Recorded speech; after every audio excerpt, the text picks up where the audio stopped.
بسم اللہ الرحمن الرحیم۔ معزز ناظرین، اگر ہم پہلی صف میں باجماعت نماز ادا کر رہے ہیں اور ہمارے پیچھے 3-4 صفیں مزید ہیں اور تب نماز کے دوران ہوا یا ریح خارج ہو جاتی ہے تو اس صورت میں ہمیں کیا کرنا چاہیے؟ کیا ہم نماز جاری رکھ سکتے ہیں؟ کیا وضو برقرار رہتا ہے؟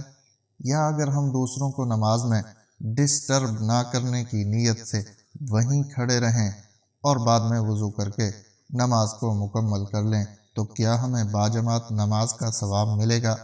ناظرین گرامی، یہ ایسے سوالات ہیں کہ جن کے بارے میں پوچھنے سے بھی ہم شرماتے ہیں، اور پھر جب کبھی ہمارے ساتھ ایسا معاملہ پیش آئے تو علم نہ ہونے کی وجہ سے ہم اپنی نماز خراب کر بیٹھتے ہیں، بلکہ اکثر اوقات تو ہم ثواب کی بجائے گناہ ہی حاصل کر لیتے ہیں۔ قرآن کریم میں 100 سے زائد مقامات پر نماز کا ذکر آیا ہے، جن میں سے 80 مقامات پر صریحاً نماز کا حکم وارد ہوا ہے۔ جب اذان ہوتی ہے تو ہم اپنا کام کاج چھوڑ کر مسجد کی طرف رجوع کرتے ہیں تاکہ ہم نماز ادا کر کے اپنے گناہوں کی بخشش خداوند کریم سے کروا سکیں۔ حدیث مبارکہ میں ہے کہ اللہ تعالیٰ انسان کے اعمال کو نہیں دیکھتا، بلکہ اللہ تعالیٰ انسان کی نیت کو دیکھتا ہے کہ وہ کس نیت سے عبادت کر رہا ہے۔ نماز جیسے اہم فریضے کی ادائیگی کے لیے باوضو ہونا اور دوران نماز باوضو رہنا نہایت ضروری ہے۔ اس لیے ہم وضو کر کے مسجد میں نماز ادا کرنے جاتے ہیں، کیونکہ وضو کے بغیر نماز ادا کرنا ثواب کے بجائے گناہ کے زمرے میں آتا ہے۔ اس لیے ہم جب بھی مسجد میں داخل ہوتے ہیں تو باوضو ہوتے ہیں۔ نماز کے لیے ضروری ہے کہ ہم جس جگہ میں نماز ادا کر رہے ہوں تو اس جگہ کا پاک صاف ہونا ضروری ہے، وہاں روشنی ہونی چاہیے۔ اندھیرے میں نماز ادا کرنا جائز نہیں ہے۔ ہمارا جسم اور کپڑوں کا پاک ہونا بھی ضروری ہے۔ نماز کو ادا کرتے ہوئے بھی ہمارا وضو برقرار ہونا ضروری ہے۔ اگر نماز کے دوران ہوا خارج ہو جائے یا جسم کے کسی حصے سے خون بہہ جائے تو ایسی صورت میں ہمارا کیا لائے عمل ہونا چاہیے؟ آئیے کچھ واقعات اور احادیث مبارکہ سے معلوم کرتے ہیں۔ ایک دفعہ چند لوگ مسجد میں نماز ادا کر رہے تھے کہ کسی ایک شخص کی ہوا خارج ہو گئی۔ جب ہوا خارج ہوئی تو اس کی بدبو سارے کمرے میں پھیل گئی۔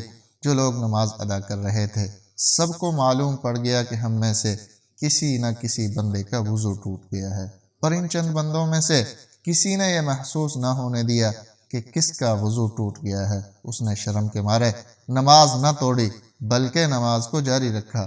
اس کا پردہ رکھنے کے لیے یہ چاہیے تھا کہ وہاں جو 2-4 لوگ نماز ادا کر رہے تھے وہ سارے وضو کر کے دوبارہ نماز ادا کرتے تاکہ اس بندے کو شرمندگی نہ ہوتی اور نماز کو پھر سے ادا کیا جاتا، پر نمازیوں نے ایسا نہ کیا۔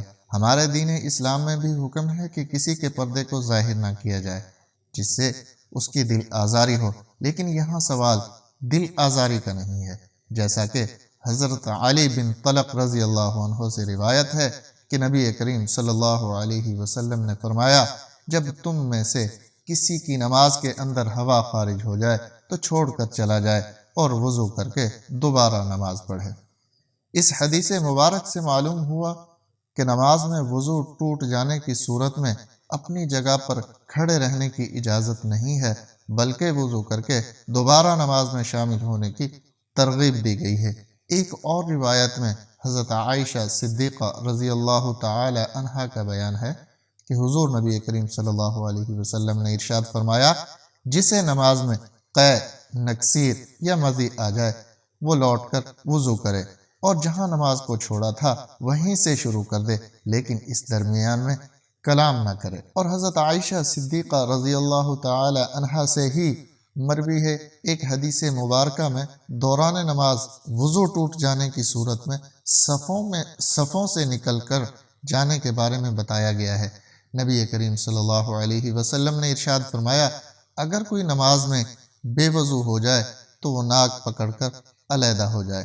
حدیث سے واضح ہے اگر کوئی مسلمان بھائی باجماعت نماز ادا کر رہا ہے تو اس کی ہوا خارج ہو جائے، چاہیے کہ وہ پہلی صف میں کھڑا ہو یا دوسری صف میں، اس کو چاہیے کہ نمازیوں سے الگ ہو جائے تاکہ اس کی بدبو سے دوسرے نمازی تنگ نہ ہو۔ وہ دوبارہ وضو کر کے جماعت میں شامل ہو جائے، اور اگر کوئی رکعت رہ جائے تو اسے بعد میں مکمل کر لے۔ بعض اوقات نماز میں وہم سا ہونے لگتا ہے کہ اس کی ہوا خارج ہوئی ہے، حالانکہ کچھ بھی خارج نہیں ہوتا۔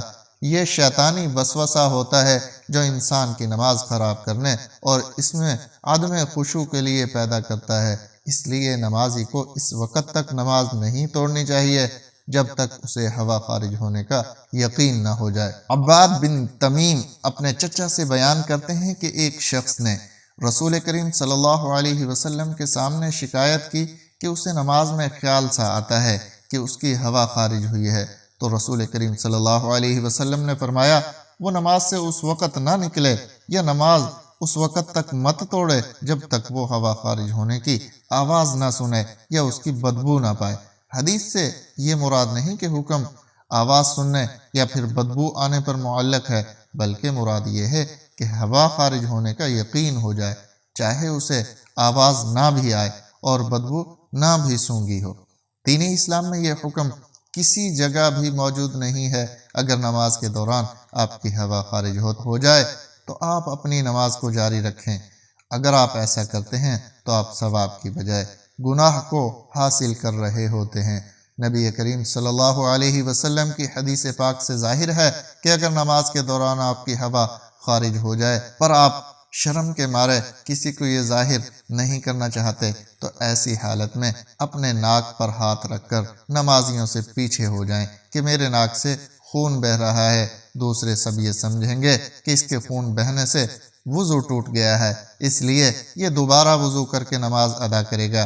اس سے اس بندے کی بھی عزت رہ جائے گی اور نماز بھی ادا ہو جائے گی۔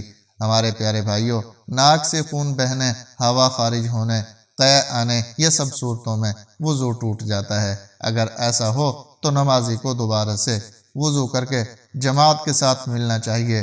جو رکعت باقی رہ جائے اس کو بعد میں ادا کرنا چاہیے۔